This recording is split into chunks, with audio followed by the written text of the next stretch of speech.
Fideo dosbarth i chwith ar gyfer mathemateg uwch cynhaliol uned 1. Darganfod pwyntiau arhosol. Mathau o bwyntiau arhosol. Mae gyda ni ar y graff yma 3 pwynt A, B a C, lle mae'r graff yn graddiant llorweddol ganddo. A ni galw'r hynna yn pwyntiau arhosol. I chafbwynt yw'r pwynt coch, y pwynt A, i chafbwynt, ond i chafbwynt lleol caeth.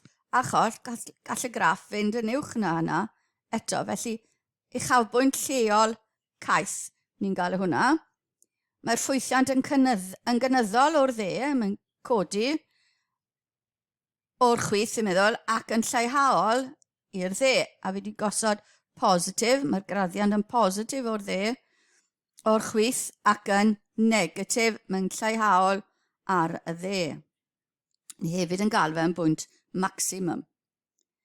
I safbwynt yw'r glas. I safbwynt lleol caeth, achos ar y pwynt yna mae fe'n i safbwynt. Mae'r graff yn mynd yn llai rhyw ochr iddo fe, galle. Mae'r ffwythiant yn lleihhaol o'r ochr chwith. Mae'n negatif. Ac mae'n gynyddol, mae'n positif ar yr ochr dde. Ni hefyd yn galw fe'n bwynt minimum. Hefyd, gelwir uchafbwyntiau ac isafbwyntiau yn trobwyntiau. Mae'r graff yn troi yn y mannau yma. Hefyd mae gyda ni yn C, ffurfdro, pwynt ffurfdro arhosol.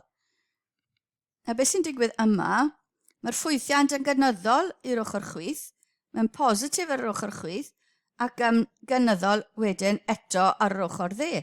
Ond ar y pwynt le mae C, mae'r graddiant yn 0. Ond gall rhain fod y ffordd arall o gwmpas. Gallwn ni gael pwynt ffurfdro lle mae fe'n leihhaol, mae fe'n negatif, mae fe'n llonydd arhosol, a wedyn mae'n cadw fynd yn leihhaol negatif. Gwelwch chi fwy am pwyntiau arhosol ffurfdro yn A2. Ar gyfer bob un, mae gan y gromlin graddiant 0, felly mae'r graddiant yn positif, positif, 0, negatif, negatif, 0 yn A, 0 yn B. Mae fe'n troi o fod yn negatif i fod yn positif, ac yn C mae fe'n 0, positif, 0, positif. Felly, pwynt arhosol, mae'r graddiant yn 0. Edrychwn ar bwyntiau ffurfdro mewn fwy o fanylder y mathemateg A2. Ar bwynt arhosol, mae gan y gromlin graddiant sy'n 0. Felly, mae hwn yn gyfateb a dweud, os yw'r pwynt arhosol ar y gromlin Y, bydd dy dx yn 0. Felly, ddarganfod pwynt arhosol, rydyn ni angen darganfod pwynt lle mae dy dx yn hafel i 0. Enghraifft, darganfodwch y pwyntiau arhosol ar gyfer y mynegiad cubic yma, graff cubic. A os chi'n gwybod beth mae graff cubic yn edrych fel, mae'n cynyddu i ddechrau, mae'n llonydd, mae'n lleihhau, mae pwynt y fe a mae'n cynyddu. Felly, graff cubic dylai fod yn edrych fel yna. Felly, cam 1, darganfod dy dx. Felly, dyna yn mynegiad ni, yn haflu hwnna. Felly, 2, differi, 2x cubed, 2, lluosi 3x sgwar, minus 3, differi x sgwar, lluosi 2x, minus 12 ar gyfer y minus 12x, a plus 0 ar gyfer y 5. Tacluso, ni'n cael 3, lluosi 2, felly 6x sgwar, minus 6x minus 12. Cam 2, gosod y mynegiad yna yn haflu 0. Felly, dy dx yn haflu 0 yn golygu bod 6x sgwar minus 6x minus 12 yn haflu 0. Ni'n gallu rhannu dy 6, 6 yn mynd mewn i bob un o'r termina. Felly mae x sgwar minus x minus 2 dyn ni. Hwna'n ffactorion rwydd, minus 2 a plus 1 i roi -1 yn y canol.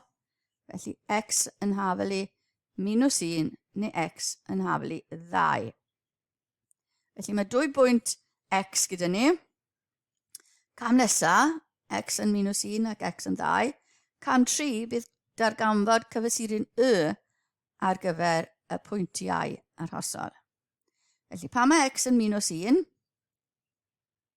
gosod -1 yn yr hafaliad gwreiddiol, a ni'n cael 12.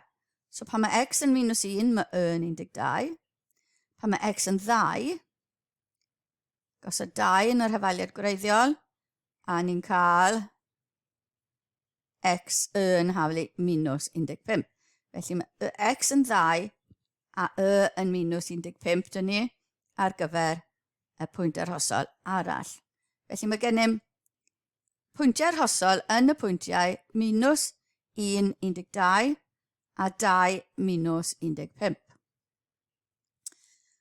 A dyna chi graff y gromlin y yn hafelu 2x cube minus 3x sgwar minus 12x plus 5. A os chi'n sylwi, mae'r echelynau ddim yr un graddiant, ond dim os ydych chi'n gweld siap y gromlin. Mae fe'n gromlin cubig. Mae cubig wastad yn dechrau o'r chwith gwylod dde, o'r chwith yr gwylod, cynyddu, pwynt arhosol, lleihau, pwynt arhosol a cynyddu.